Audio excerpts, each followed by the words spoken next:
Welcome to the Explainer. All right, let's talk cloud security. It's a huge, huge topic, right?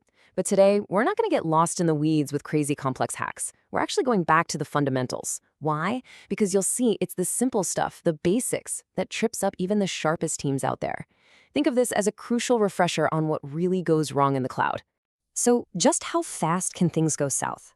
Well, to really get a feel for the stakes here, we need to start with one single, kind of shocking number. 22 seconds. I mean, what can you even do in 22 seconds? It's barely enough time to decide what to watch next. But in the world of cloud computing, oh, it's an eternity. That's right, less than half a minute. See, malicious actors are out there 24/7, constantly scanning the internet. The second they find a system with a weakness, maybe it's unpatched, maybe it's just set up wrong, they are inside. Just like that. And this quote right here, it just hits the nail on the head. We're not talking about some sophisticated movie-style hacking. Nope.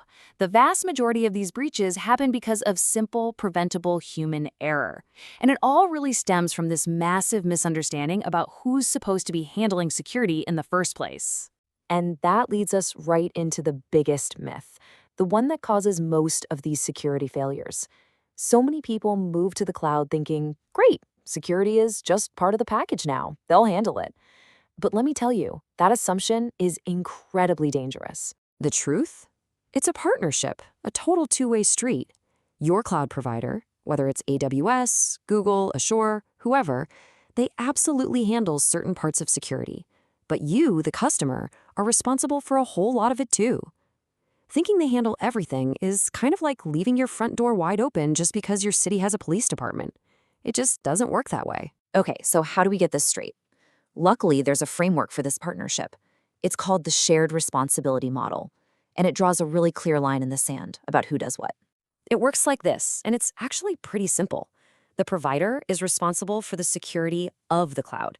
You know, the big stuff. The physical buildings, the servers, the global network, all the core infrastructure their services run on. But you are responsible for security in the cloud. And that means your data, who gets to access it, how your firewalls are configured, and the security of the apps you build. And look, if you take away just one thing from this, let it be this.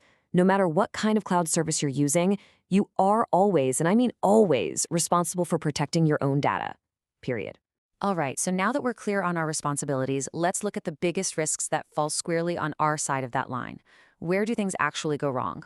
And here we are, full circle. The single biggest culprit, by a long shot, causing over half of all breaches, misconfiguration. It's as simple as that. This is stuff like leaving a storage bucket open to the public internet by accident, or giving a new user way too many permissions. It is the digital version of leaving your car running with the keys in the ignition and the doors unlocked. Now, besides just messing up the setup, attackers have a few other favorite ways in. They can get in through unauthorized access, stolen passwords or sloppy permissions. They love to exploit vulnerable components, which is like knowing a house was built with a faulty lock. They'll also hunt for insecure APIs, treating them like a digital backdoor. And if you have bad logging, they know that even if they get in, you'll never even see their footprints. Okay, enough with the doom and gloom, right?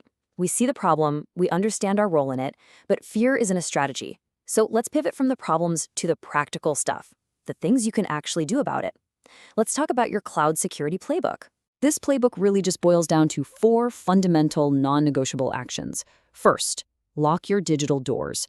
Turn on multi-factor authentication for everybody. It's one of the best ways to stop unauthorized access cold. Second, encrypt everything.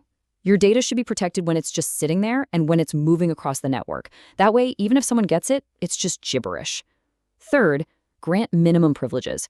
Give people only the exact access they need to do their job and nothing more. And finally, number 4, monitor and audit your activity. You have to watch what's happening. You can't stop what you can't see. At the end of the day, the cloud is an incredibly powerful tool. It offers flexibility and scale we could only dream of before. But all that power comes with responsibility.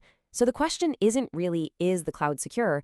The question you have to ask is, are we using it securely? Because as we've seen, the biggest vulnerability isn't in the tech, it's in how we practice.